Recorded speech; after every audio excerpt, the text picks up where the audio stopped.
Hello and welcome to the WrestleTalk News. I'm Luke Owen and this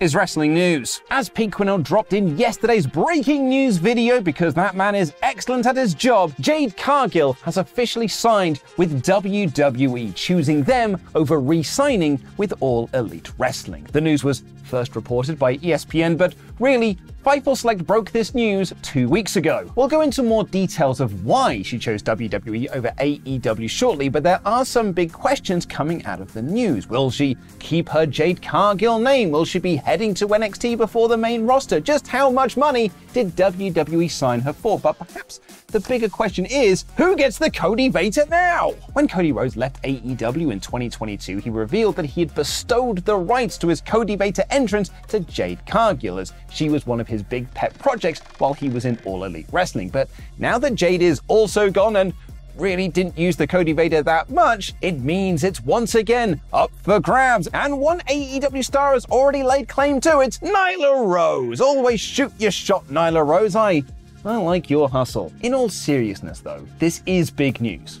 The Jade thing, not the Cody Vader thing. AEW put a lot of stock, a lot of time, a lot of money into Jade Cargill. She's only been wrestling for 2 years, but both of those 2 years have been in AEW. They put her on an epic winning streak, designed a whole new belt for her to win, and had her training in the ring with Bryan Danielson to improve her game. Cargill's winning streak came to an end at Double or Nothing when Chris Statlander made her return to AEW and beat Cargill moments after she defended the TBS Championship against Taya Valkyrie. Cargill wasn't seen on TV until a few weeks ago when she made her return on Collision to save Statlander from a 2-on-1 beatdown, and just a few days later, it was announced that the Cargill-Statlander rematch wouldn't be happening on pay-per-view, wouldn't be happening at Collision, wouldn't be happening at Grand Slam, but on a pre-taped episode of Rampage. Statlander won that match, and it would be Cargill's last with the company. Just 1 week before her Collision return, Cargill did an interview with Women's Wrestling Talk where she said in relation to AEW, there's no place I'd want to be. And yet just 1 week later, following the taping of her Rampage match, Fightful Select reported that Jade Cargill was finishing up with All Elite Wrestling and would be heading to WWE. So, why has she signed with WWE? Well, according to Cargill herself, it was an easy decision. She told The Ringer, I want to create a legacy. I want to be in the Hall of Fame. I want to wrestle with the best women in the world. There is no grander stage than this stage. The opportunities are endless with this company. It was a no-brainer. I didn't have any second thoughts about it at all. It was an easy choice. It wasn't easy, but it was easy. She also promoted that she is the first signing under the TKO umbrella, and she mentioned management as part of the reason she joined WWE, noting specifically Triple H, Bruce Pritchard, Nick Khan, and Dan Van Trell, saying you can't get better than that. Sorry, Vince? The ESPN article that announced the news made the connection between Cargill and Cody Rhodes, who was part of her first ever match when she teamed with Shaquille O'Neal to take on Rhodes and Red Velvet. She told The Ringer that Rhodes was a big part in her choice to join WWE, saying, I've seen what the business did for him. I've seen him be the stellar athlete that he is. I didn't see any different for myself. He was one of the guys that led me to a great decision. We've talked a lot over the last year or so on the WrestleTalk podcast about the presentation of Cody Rhodes in WWE as being a huge advertisement to talent signed to the competition. If you come here, we can give you all of this. And that is finally paying off with the signing of Cargill. Make no mistake about it. This is a big signing for WWE, and they are treating it as such. Because it wasn't just the ESPN article, WWE's PR team sent out press releases to all of the major outlets letting them know about the signing, and Triple H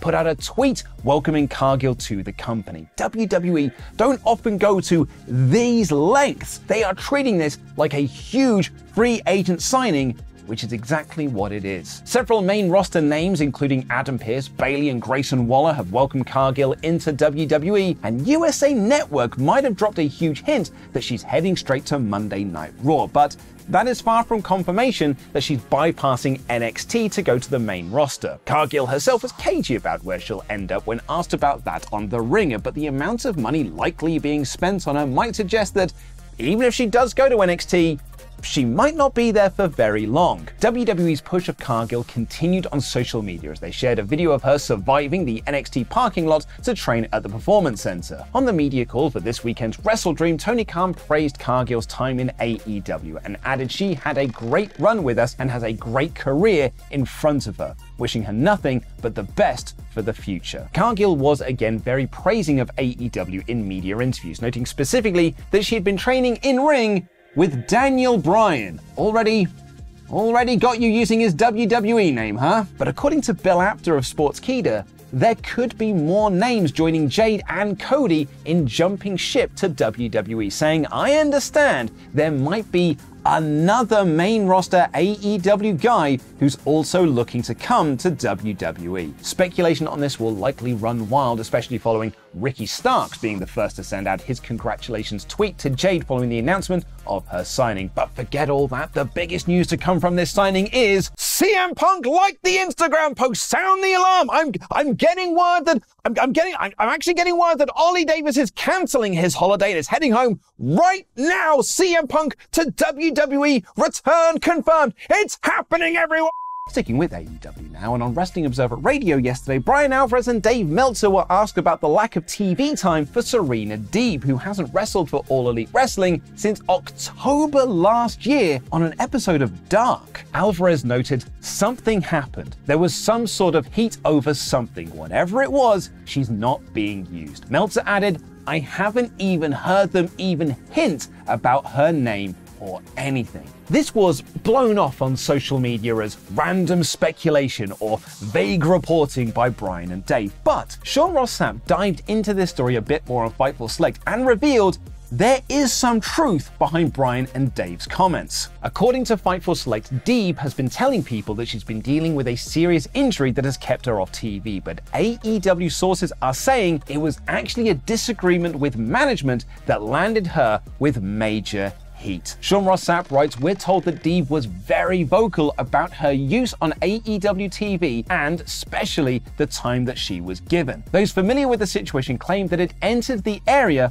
of disrespect, as she'd accused Tony Khan and AEW management of cutting the time for her matches without telling her until they got to the ring. The AEW side counters Deeb's claim, saying that her times weren't being cut. SRS explains that it's common practice for agents and producers to not show wrestlers their allotted times until close to the show, so they don't get upset if times are cut. Whatever the case, it led to a situation where she had heat, according to Fightful Select. Enough heat to keep her off TV for nearly a full calendar year? Better check in with Helen Temperature to see just how much heat Serena Deeb actually has. It's hot out there. It's a 7 today. Crikey, if she's got that much heat, maybe she can leave AEW when her contract expires and go somewhere else, like, I don't know, New Japan.